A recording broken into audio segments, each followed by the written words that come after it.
In the previous episode, I talked about smart buildings, about hacking elevators and vending machines. What about something more intimate? What about hacking individual corporate offices? The same problem exists. We live and work in a world of smart devices, and we aren't necessarily thinking about how data might be exfiltrated from our printers. We aren't thinking about the cameras located around the conference room. We certainly aren't thinking about upgrading the software on those devices. And yet, because they are in our place of business, they are ostensibly protecting trade secrets. So we must upgrade them, just like we upgrade our operating systems and our network security. Here, the IT-OT riff is acute, particularly as we move forward in time, and these devices are bulk ordered off of Amazon. IoT doesn't age well. The open source packages used to get the product out the door, they have exploitable vulnerabilities after a while. I call this the new insider threat. Apart from employees who seek to do damage from within, these IoT and OT devices, sometimes with more privileges than they really need, they can do significant damage as well. It's just sitting there, out in the open, for all to see. Who's taking care of this threat? Who's even thinking about it? This is a story about IoT in the corporate office and how we need to be as vigilant with these devices as we are with our network security. I'm Robert Vamosi. This is Error Code.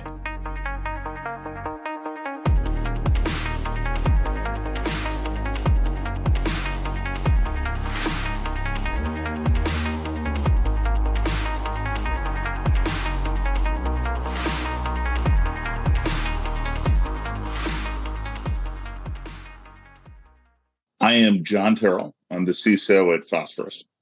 Phosphorus is an ex-IoT security company, and where a lot of products in that space do passive collection or inspection, Phosphorus takes it to the next step and actually fixes problems once they find them.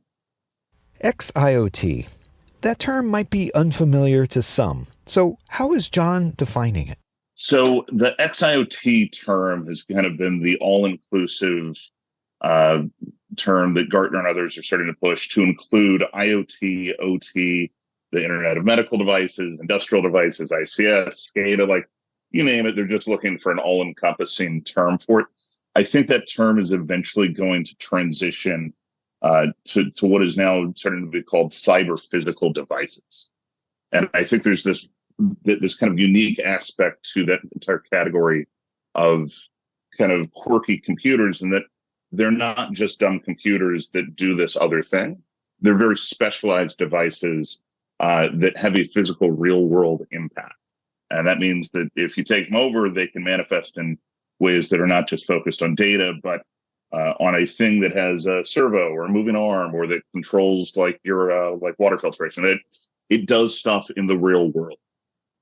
So I think there's kind of this misunderstood paradigm about what those devices can and will do if they're manipulated in kind of specific ways.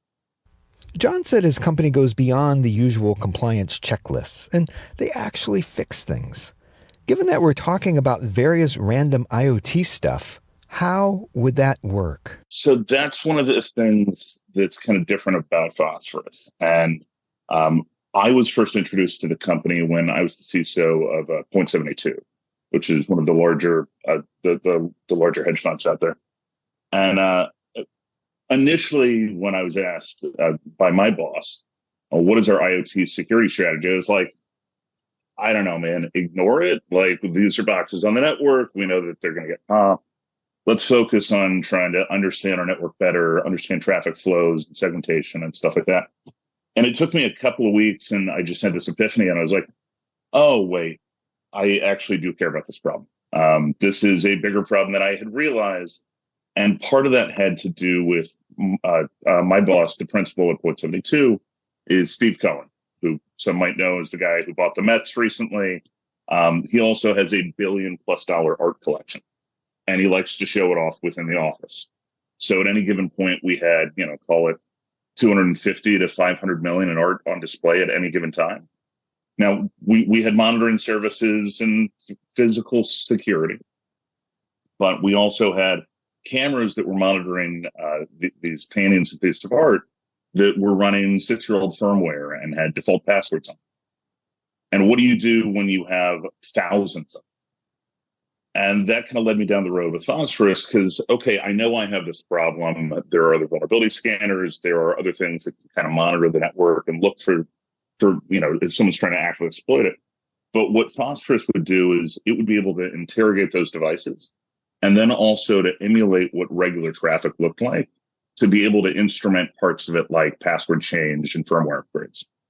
Given that you can't install software, there's only so many things you can do to quote unquote fix those problems.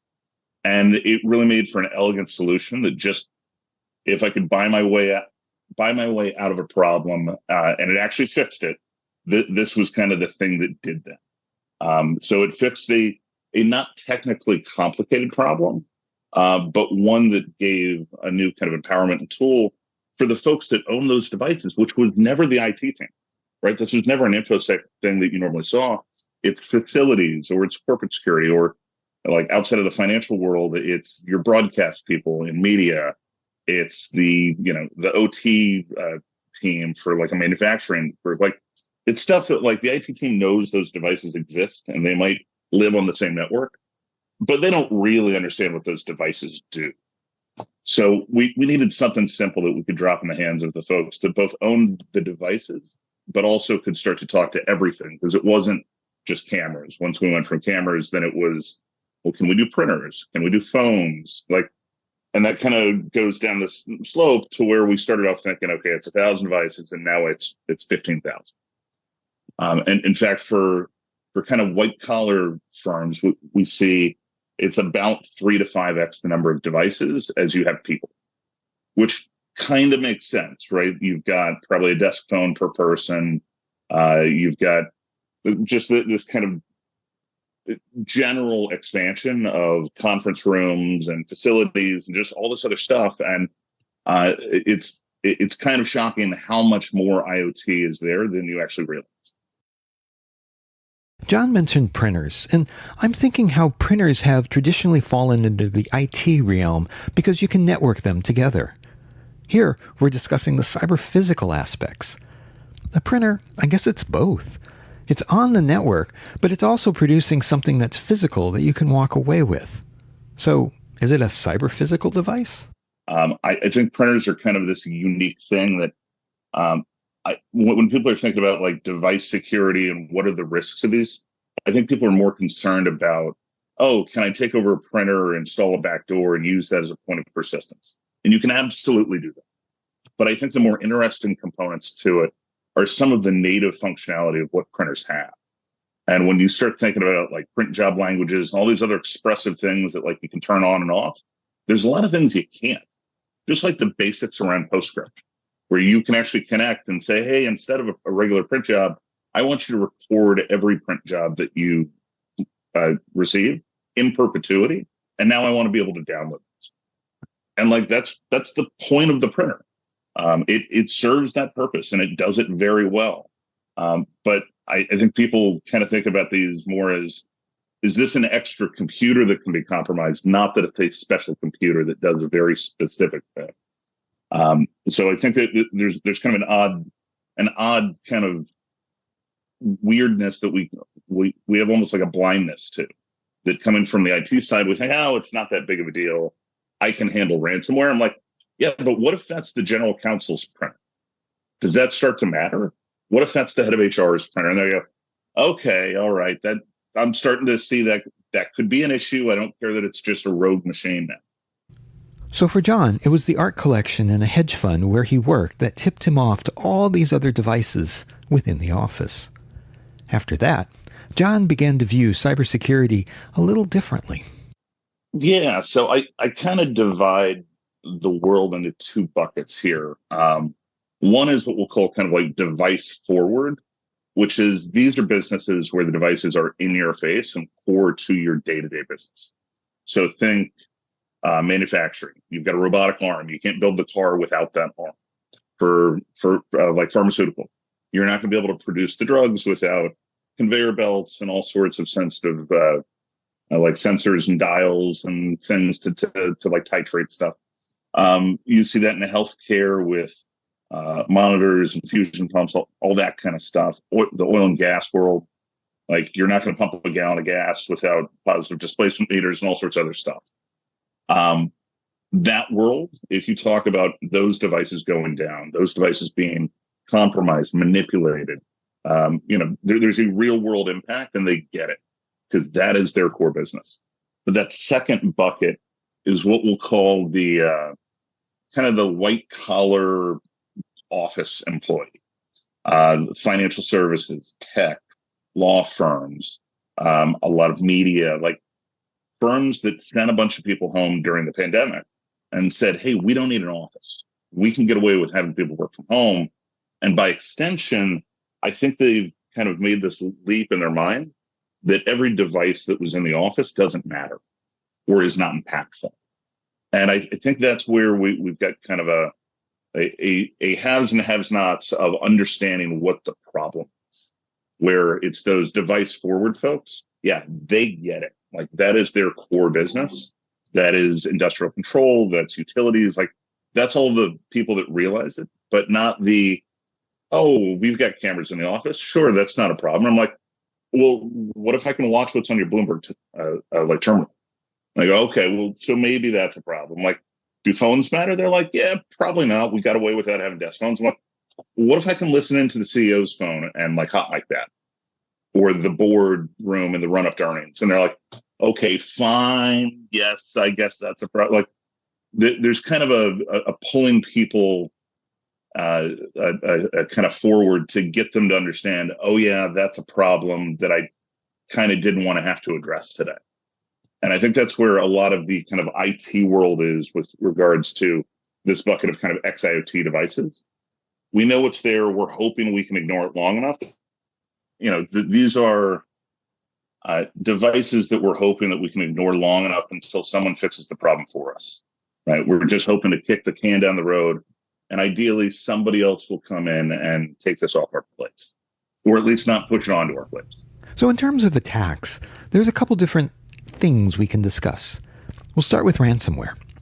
I didn't realize until recently how common it was for schools and utilities to be hacked for ransom. I think there's a lot of suspicion that this is a staging ground. If you're going after like a municipal water or power source, sure, you might be able to get some money out of them. But I think and don't quote me on this because I think there's a lot of conjecture here, but there's probably a lot of reason that this is probably true, is that this is the run up to some other larger event. This is probably going to be that the Chinese are breaking into these, some kind of state actors or state supported actors are breaking into these utilities and other sources. And a lot of it is at least speculated to be, some sort of conflict with Taiwan. Can they use this as a way to either disrupt the communications or cause some kind of chaos domestically that it throws us off our game and doesn't allow us to focus on support for Taiwan or Guam or what other, the other strategically important things that we're focused on. So I think a lot of it is opportunistic when it's people looking for, hey, we're trying to get a Bitcoin out of you or 10 or like 100 Bitcoins, right? That's going to be somebody looking to make a quick buck. I think the ones where they're getting in and not doing anything immediately, that's the one that I'd be more concerned about, because that's likely the one that's part of some sort of nation state campaign. At the time of this recording, there was a new attack on the internet service provider devices that's been attributed to China. And it's considered part of Operation Volt Typhoon, which I've discussed in other episodes. Briefly, Volt Typhoon is an attempt to hack critical infrastructure devices, most notably in Guam, a U.S. territory. The Washington Post reached out to the Chinese embassy to ask whether these latest ISP attacks were related, and the embassy, they responded something to the effect that Volt Typhoon, that's a ransomware group that calls itself Dark Power and is not sponsored by any state or region. Wow. I hadn't really thought of Volt Typhoon as being a ransomware group. I mean, they've compromised the device, but they're just lying in wait for some future attack. Seriously, where's the monetization that we typically associate with ransomware gangs? I've seen some stuff about that too. The Volt Typhoon stuff is interesting. In the last year or so, we saw them target a lot of things in ISP and like telecom space. I think some of the speculation is you go for a provider and you get multiple targets. Yeah. So that's part of the idea. But I think there's also some conjecture that if those targets are the end goal, it could be to take out a telecommunication group. I think it's interesting also to look at where the exploits are directed. They're going after Fortinet. They're going after Cisco. This last one that got reported this morning was going after essentially a carrier like SD-WAN like management tool. I think there's a real focus on the core kind of switching infrastructure and a lot of the telecom infrastructure out there. I don't know if that's just the assumption that you're going to have like an endpoint for VPN access. So you're always going to have an external facing presence that you could use, or if there's something more to it that they're trying to find ways, not just to disrupt the telecommunications, but when you start thinking about rerouting traffic for like BGP hijacking and stuff like that, having that part of the infrastructure where you control the networking, I think could have some other implications. I don't know, and like I don't want to speculate too much, but there's a lot of commonality, and it's going after core network infrastructure. And I just wonder what the next thing from that is. Is it just disruption, or are they really trying to capture traffic, or use that as a way to pivot into a client network? Ransomware has also attacked individual servers used for the cloud. I'm not sure where that falls in terms of IT versus OT. Is it a network device or is it cyber-physical? I don't know. I think a little bit of that is like saying that like water is wet. Like servers in the cloud are going to be a target because that's where most of the applications live. I don't know if there's anything specific to that. That seems like I mean, that feels more like someone was on a panel and thought they needed to throw that in as an addendum. They're like, just to be clear, it's not exclusively these computers. It's also the rest of them. I'm very concerned about the pivot that we're discussing here. The idea that you can go into something as innocuous as a router and then sit there and later gain access to the privileged network. The idea that you can bootstrap your way up from a compromised teleconferencing unit in your office. I think there's two sides to this. And one is a lot of these innocuous devices, a lot of these things that to what we're calling an innocent device. I think there's kind of an ignorance to what these things can do, what they call back to, what services are exposed. You see a lot of stuff that's put on the public internet that shouldn't be there. Those can be bridging points. I don't think of these in that way as being that different than any initial foothold, though, right? If I've stolen credentials, don't have multi-factor, or can find some other way to subvert it, or I can get a Trojan or something onto a desktop, then it's traditional pivoting at that point. It's all kind of lateral movement. That middle part, we've got a lot of very wide open, unsegmented networks. And that is not a dig at the networking community. Networking's hard and you're just trying to get stuff to work. So I have a tremendous amount of sympathy there. The other side of that, I think, is the part that we're starting to see a little bit more of, which is they're using it as the initial point of compromise to get in on one side. On the other, though, those devices are becoming the target. Because of what I was saying before, that kind of special nature of what those devices do when they span that cyber physical world, that is becoming more the target and not a stepping stone on a path to ransomware or data exfiltration or some destructive malware. No, this thing controls power and water and traffic and all this other stuff. Can we start to have the physical manifestation of that? And I think that's the fascinating part about this, is that sure, the initial point of compromise might have been an easy way in, but they're not looking for the same way out. It's a very different goal. And I think that's going to be one of the big things that we see more and more of. So one area that's always forgotten, in my opinion, are smart buildings. And so being able to target the elevator, for example, and then use that to go after a privileged network. I get that. John brought up something unique that I hadn't really considered. What if the ransom was directed at the people and not the elevator? Well, so I was joking with our CEO like the last month or two, and he had pointed out that we discovered some issues with an elevator controller.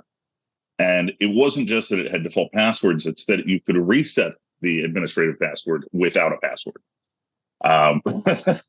Just silly things when you're asking, like, why would they make it that way? But we were kind of joking. We're like, you can ransomware computers, but if you can lock somebody in an elevator, you can ransomware people. And I was like, oh yeah, that's different. That's not a thing that you were expecting to hear today. They're like, oh yeah, we lost 10 computers and 12 people. They're like, wait a minute, what? So I think there's some unique kind of characteristics to this stuff.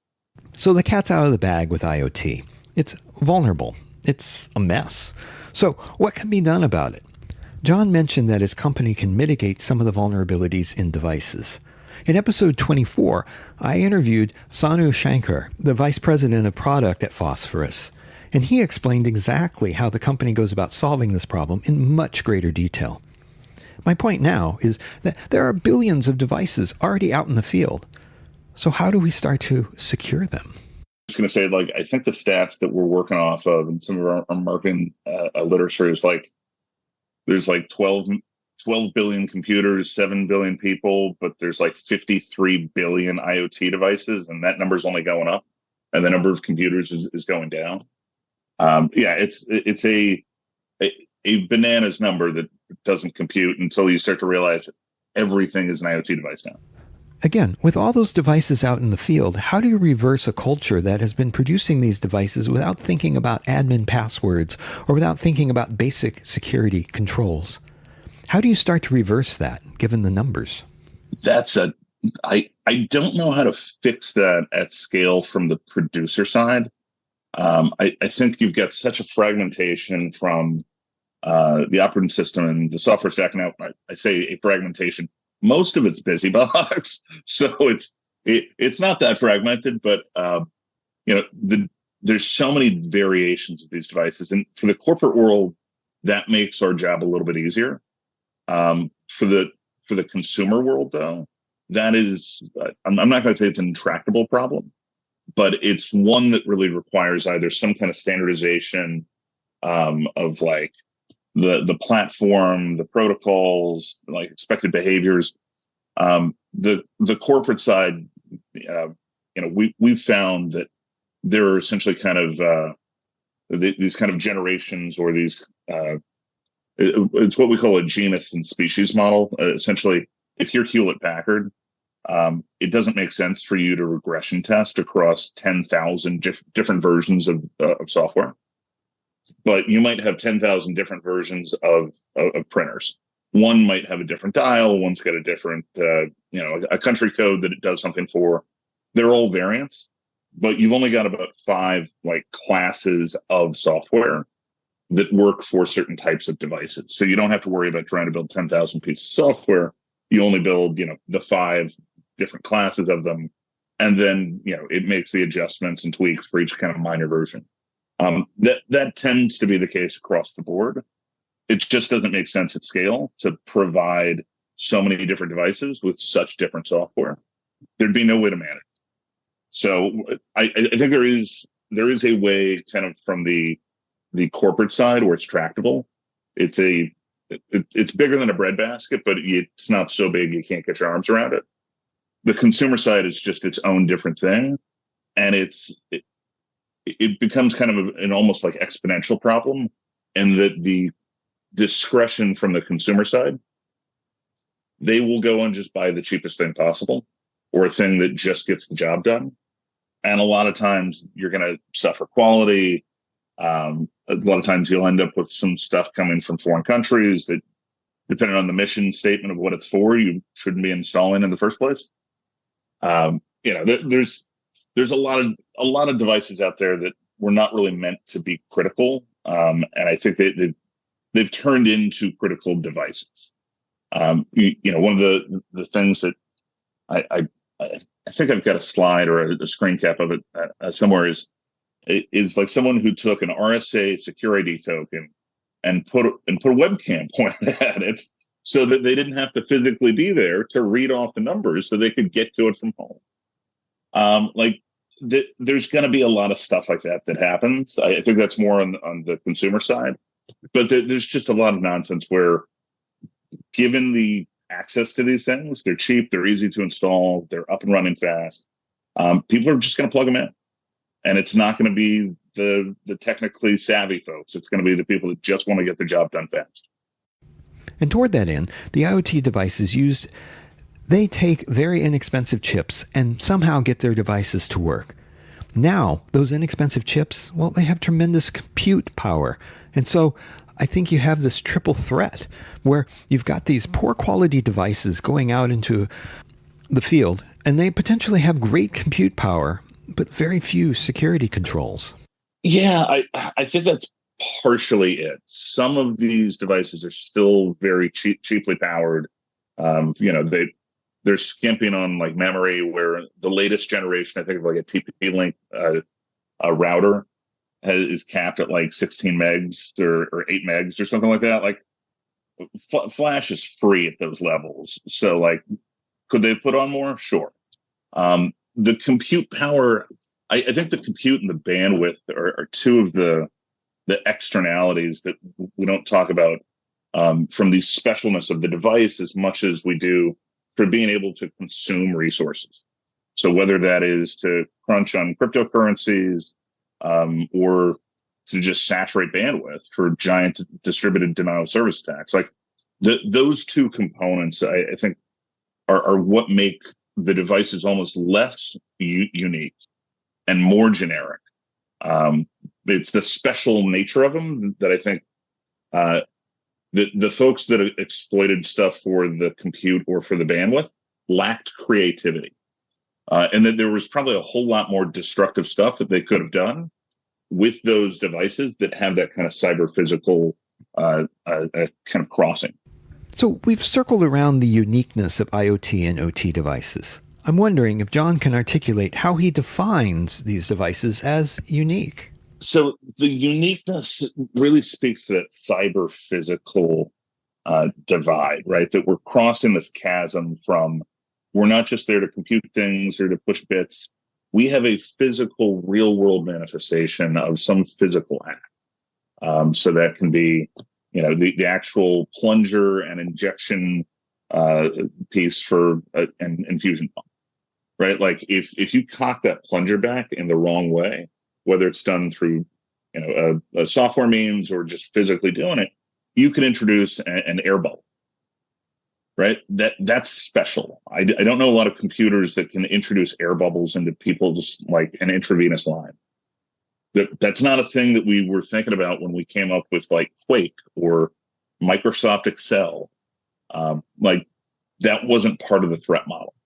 But we just kept adding more and more technology to these things that used to have a person involved in.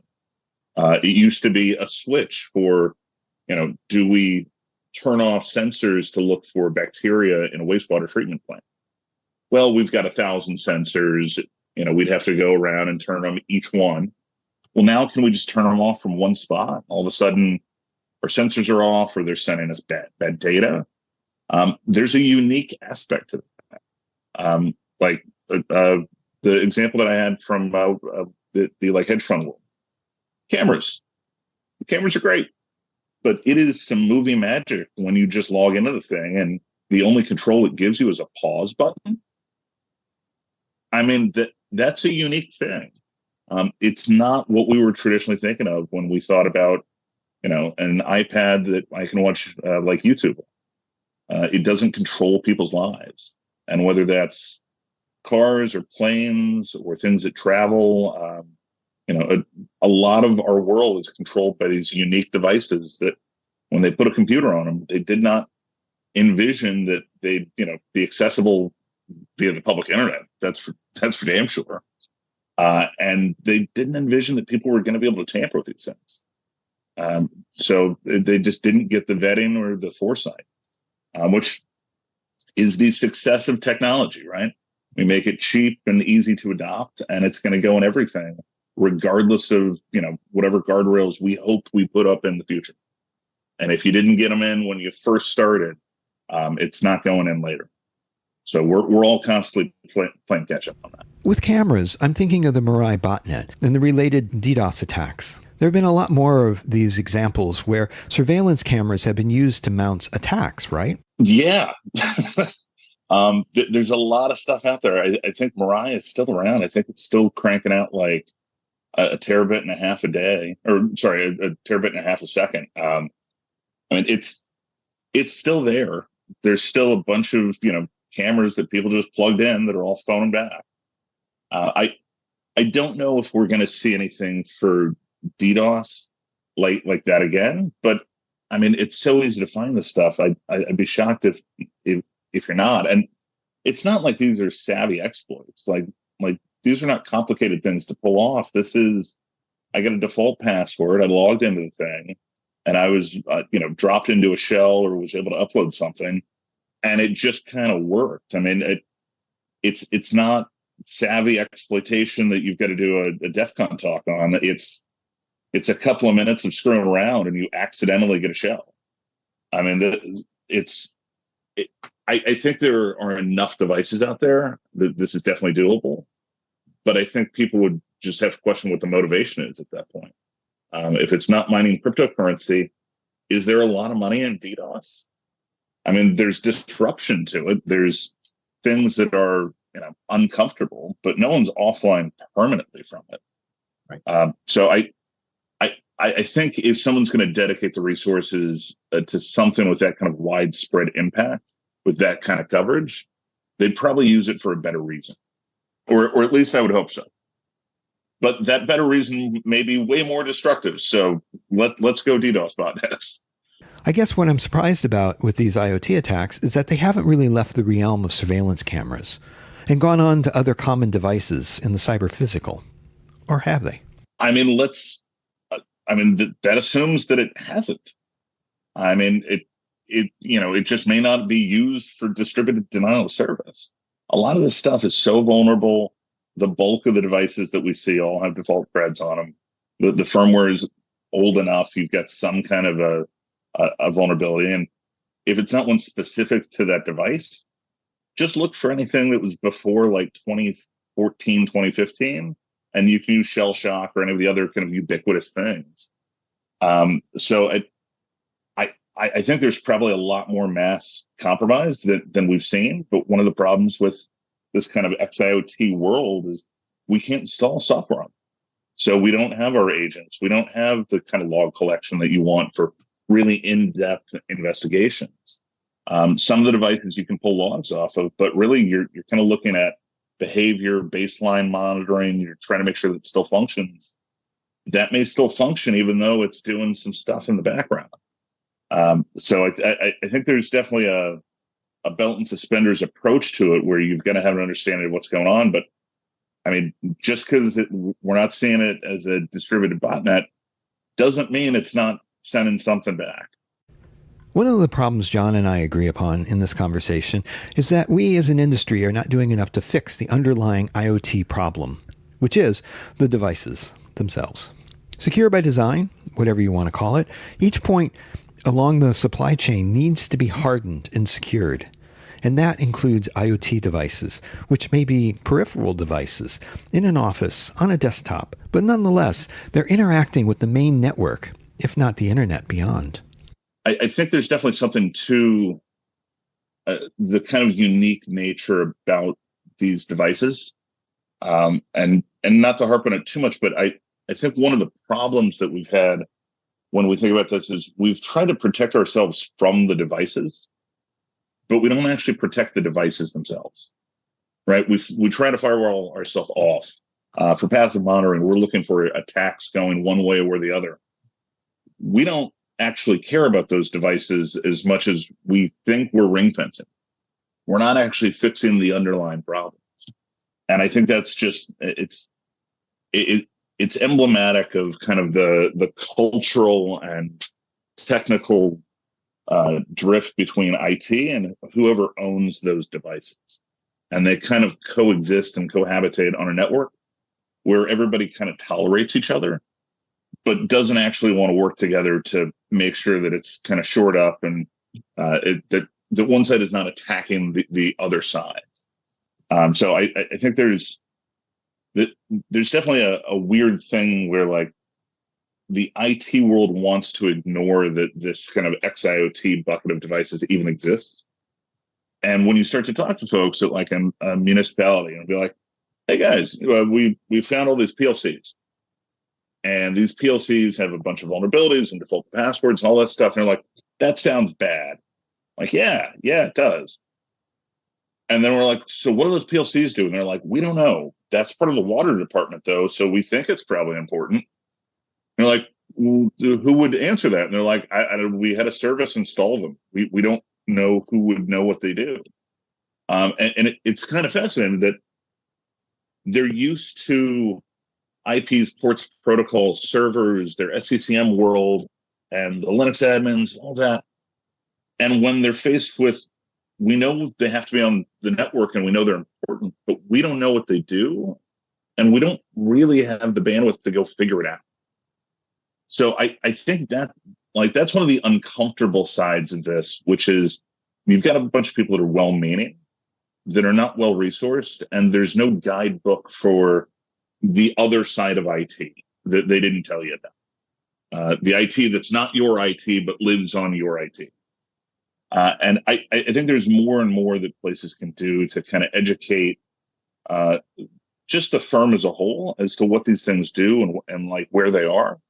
I see this on the financial services side. We generally all have really poor asset management. And I don't mean that from a financial standpoint. They're all pretty good at that stuff. I mean it from a ports protocol servers, like, yeah, we know what it is. Our subnets, are those all dirty and kind of conjoined? A lot of them are. The naming convention standardized? Do we know what the applications are that they lead back to? Like, sometimes. A lot of times we don't. And there's a couple of people that have been there 15 or 20 years that might know where some of the bodies are buried. But it's largely what I've called archaeological computer science, which is you start to pull on these threads and you go down a rabbit hole, just trying to figure out where this machine is, what does it do, what does it talk to, is it on the domain, who can log into it, who's got logs up. Like, it's a really long, arduous kind of manual process. And that's not limited to that kind of XIoT bucket of stuff. I think that's a lot more pervasive, and a lot of people don't want to talk about it because it sounds like they're not doing a good job when they're doing a fine job. It's just hard. And there's no easy button for that. It's processed and it's putting in the time. And sometimes that's so big, you can't get your arms around. And you've got to find different ways to digest that. And I think that's, we see that a lot on the IT side. I think there's a lot of that in the IoT, OT world. And it's, I think, more accepted as kind of just that's standard business, not a failing of our tools and processes. Just because there's not really been much. Like there's not a whole lot of like management applications that spans like multiple vendors. So I think that's just we're going to live with it, and if it continues to work, then we've got a job, and if it doesn't, hopefully we'll fix it before they can figure it out. I'd like to thank John for coming on the show and talking about the unique cyber-physical threats in our corporate offices. I like seeing the expression on people's faces when I'm with a client and they ask for an example of a vulnerable IoT device. And all I have to do is reach across the table to the teleconferencing unit, or point to the printer, or point to the cameras on the ceiling. They're all around us. They're convenient, yes, but they're also very vulnerable. And if you're not including them in your security audits, well then, you're risking exposure.